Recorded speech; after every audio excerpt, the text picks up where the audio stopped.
Alright, so I've loaded my brush up with some green here, and we'll go ahead and get started on building on the design, right? So first things first is we're going to outline this teardrop shape. So I'm just going to start right just a little bit past it, and I'm just going to follow the edge there. You know, people ask, when you're following these lines, when you're doing these lines, what part of the brush are you looking at? Or are you looking at the surface? Or what is it that you're looking at when you're doing, like, outlining this teardrop shape? And I'll answer that, for me at least, is I'm sort of using my peripheral vision while looking at the line. I mean, I'm looking sort of a little bit ahead of the line, but at the same time, I'm looking as it goes past if I'm getting too thick or too thin. So I'm using kind of my peripheral vision, even though I'm looking right at it, right?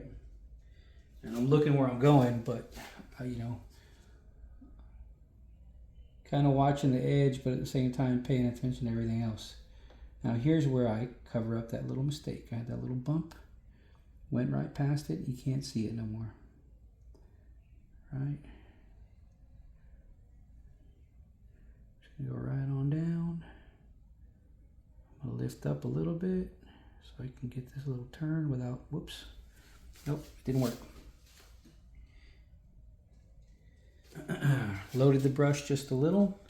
I'm actually going to knock some paint off, and you're going to be able to see that just to get a little bit of paint off that tip, right? And I'm going to finish off this round part here, right? And we can always go in and doctor it and kind of make it look nice. Your meeting points are kind of your telltale sign of quality pinstriping, in my opinion. I don't know if I'm losing a hair, or if I just got a little stray one. All right, so that's sort of the basis of the design right there. And all we're going to do is we're just going to add a little bit of some weight, some features on either side of it, right? We're not going to go too crazy, but that alone is kind of the basis of the design. Right, so now let's just do a little something that gives it some style, right? We're just gonna go down, come over and touch. And we're gonna do the same thing on the other side. To be completely honest, I have no idea where I'm going with this, but we're gonna go through it together. Right, going down, touch, right? Always maintaining the same distance if you can, and the same sort of shape on your turn. All right, adjust if need be. And I think we're going to come down. I'm going to come down and sort of follow that one, like so. And stop right there, just a little past that grid line. If you want to stop at the grid line, you want to start stopping ahead of time, because your line is kind of formed a little bit further back into the brush. Cool, just making sure you can see what I'm doing. Right, now we're going to mimic this, right?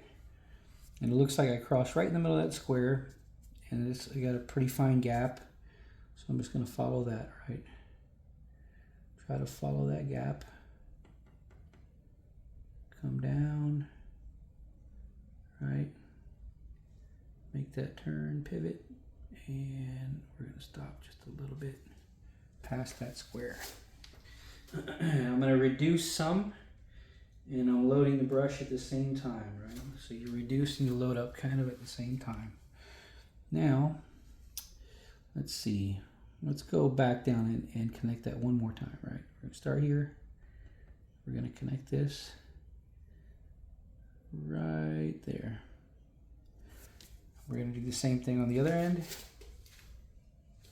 Try to pay attention to where you connect it. It's almost right past that line, right? So it's not at the very tip. It's kind of got a little area here where it's already connected, right? So try to keep the same distance. Come around. And right past the grid, we're going to connect. Right. Now I'm loading the brush and reducing. And you reduce as needed, right? You reduce as needed, and you know, it's kind of to taste. So now what we're gonna do is we're gonna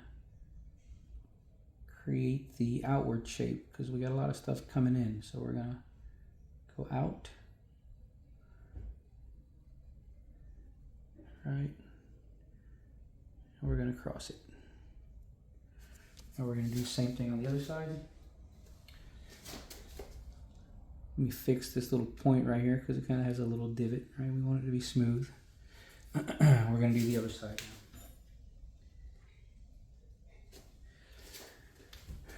Now, I see that this kind of goes down, but I'm gonna fake it. So I'm just gonna make this thicker as I get there. So it comes out, crosses about right there, and creates that flat spot. So let's do that. Come out, cross about right there, creates that flat spot. A little bit wonky, but that's all right. So it got thick there. I'm just gonna thicken it up from here all the way over. And that's sort of our camouflage. That's how we fix things on the fly, right? You know, pinstriping, a lot of it is fixing your mistakes on the fly, because sometimes to erase a mistake means to erase a previous line, maybe even a previous color. So you gotta learn how to fix your mistakes as you go. Right. Pretty good so far. I'm happy with the way it's looking. Let me take a glance and see if there's anything I want to add. Right. We could add just a little bit of flavor to this point here. So what we're going to do is we're just going to go like this. Right. We're going to do the same thing over here. Touch and go out. And the reason I went out, in, and then in, out is just because of my physical capabilities. It's easier for me to go like that than it is for me to twist my arm all the way around. Whatever is most comfortable for you, right? Now the angles are a little off. I'm going to fix that just a little bit. I got a stray hair. It's like pushing my brush out of the way. It's something you got to keep an eye out on, folks. Sometimes that happens. I don't know if I'm losing a hair or if it's just one that needs to be trimmed. But these brushes are all handmade, so they're never fully perfect, but I do like these claymores, right? So now we're gonna touch from here and we're gonna go down and try to follow it as long as we can till we get to this little point. I'm gonna do the same thing over here, actually. Load my brush, touch right there, and try to follow it all the way until the same spot. All right, try to follow the line all the way till we get to about right there. And there you have it, folks. Very nice, very clean, very simple design. I'll try to take a picture of the it centered so you can see the actual design centered up, squared up. You know, this would look great on a hood.